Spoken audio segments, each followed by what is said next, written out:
Hello বন্ধুরা, তোমরা সবাই কেমন আছো? আশা করি ভালো আছো, সুস্থ আছো। তো আমি ভালো আছি। মৌসুমী অফিসিয়াল চ্যানেলে তোমাদের সবাইকে স্বাগত জানিয়ে আবার চলে এলাম ডেইলি ব্লগ নিয়ে। তো চলো, রান্না বসিয়েছি। আজকে কী কী রান্না করবো সেটাই তোমাদের সাথে শেয়ার করবো।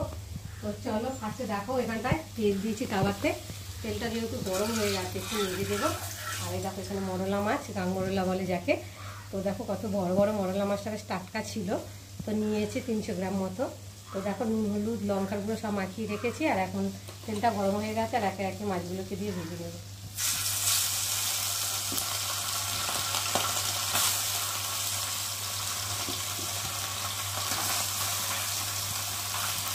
মাছগুলো একদম টাটকা ছিল। অল্প অল্প করে দিয়ে ভেজে নেব।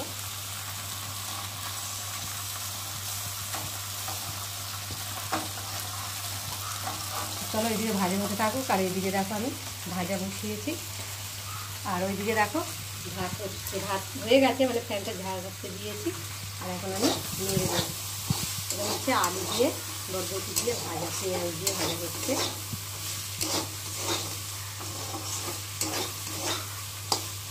ভাজা হোক, রাস্তা তখন এদিকে মাছটাও ভাজা হয়ে যায়। আর মাছের জন্য এখানে নিয়েছি আলু ছোটো ছোটো কেটে, আর ধনে পাতা কুচিয়ে নিয়েছি। মশলা যেহেতু এখনও করিনি, মশলাটা করবো।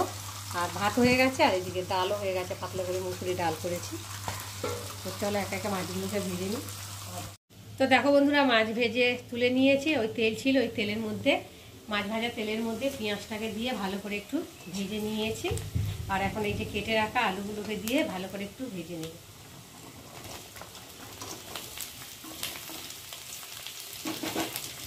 একটু ভালো করে নেড়ে দেবো।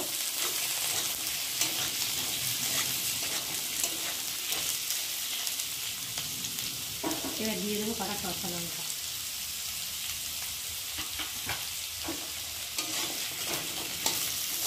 তো দেখো বন্ধুরা, আলুটা ভালো করে লাল লাল করে ভেজে নিয়েছি। আর রসুনটাও দিয়ে দিয়েছি পরে, যেহেতু রসুনটা না ভাজা হবে বলে রসুনের একটা কাঁচা গন্ধ বেরোবে, তার জন্যে। আর এখন আমি মশলা দিয়ে দেবো। আদা বাটা, জিরে বাটা, টমেটো কুচি,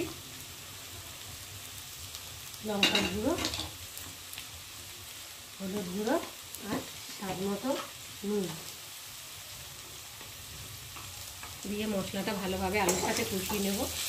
যতক্ষণ একটা মশলা কাঁচা গন্ধ যাবে ততক্ষণ কষাতেই থাকবে। আর যত কষাবে তত তরকারি টেস্ট হবে।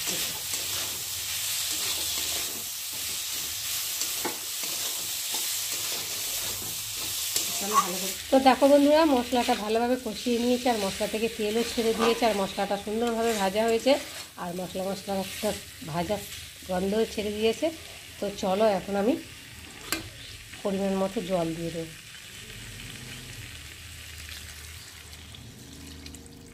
একটু মাখা মাখা করবো, তার জন্য খুব একটা বেশি জল দেবো না, শুকনো শুকনো করবো। তো দেখো এখন জল দিয়ে দিয়েছি। আর এখন আমি ঢাকা দিয়ে ভালো করে আলুটা একটু সেদ্ধ করে নেব। বন্ধুরা, ঝোলটা ফুটে গেছে দেখতে পাচ্ছ। আর এখন আমি দেখি খুন্তি দিয়ে আলুটাও সেদ্ধ হয়ে এসেছে। আর এখন এই যে ভেজে রাখা মাছটা দিয়ে একটু ঝোলের সাথে ভালো করে ফুটিয়ে নেব। একটু নেড়ে দেবো।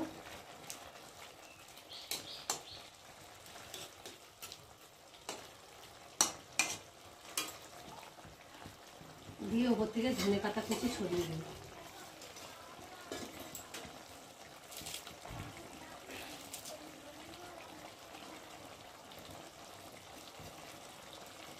দিয়ে একটু ঢাকা দিয়ে ফুটিয়ে নেব।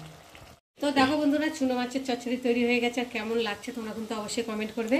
আর ভালো লাগলে লাইক, কমেন্ট, শেয়ার করো। আর আমার চ্যানেলে যদি নতুন হয়ে থাকো চ্যানেলটাকে সাবস্ক্রাইব করো। আবার তোমাদের সঙ্গে দেখা হবে পরের ব্লগে। তখন তোমরা তোমাদের খেয়াল রাখো। তোমরা আমার চ্যানেলটাকে সাবস্ক্রাইব করতে থাকো আর আমি এদিকে বলতে থাকি। দেখো পুরো একদম মাখো মাখো হয়ে গেছে।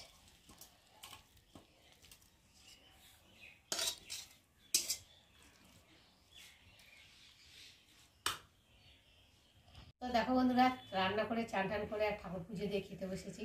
তো আজকে রান্না হয়েছে কী কী সেটা তোমাদের সাথে শেয়ার করছি। তো তার আগে দেখো ভাতের মধ্যে ডিম সিদ্ধ দিয়েছি। ডিম সিদ্ধটাকে ভালো করে ছাড়িয়ে নিয়েছি। আর 3 জনের ভাত বেড়ে নিয়েছি। তোমাদের দাদাভাই চলে এসেছে, মেয়ের আর আমার। আর এই দেখো আমলকি ভাতে দিয়েছি। আর এই আমলকি ভাতে দিয়ে তো গরম ভাতের সাথে কাঁচা তেল আর কাঁচা লঙ্কা দিয়ে খেতে ভীষণ ভালো লাগে। তোমরা কারা কারা এরকম খেতে ভালোবাসা আমাকে কিন্তু অবশ্যই জানিও, আর যারা খাওনি এরকম করে খেয়ে দেখো, ভীষণ ভালো লাগে।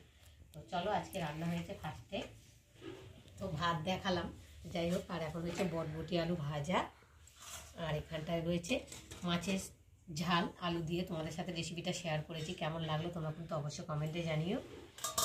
আর এখানটায় রয়েছে পাতলা করে মুসুরির ডাল, রসুন ফোড়ন দিয়ে ডালটা দেখাচ্ছি, বসে গেছে, গাঢ় গাঢ় হয়ে গেছে।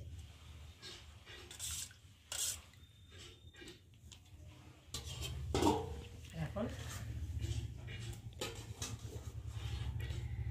খাবো, প্রথমে আমলকি দিয়েই খাবো।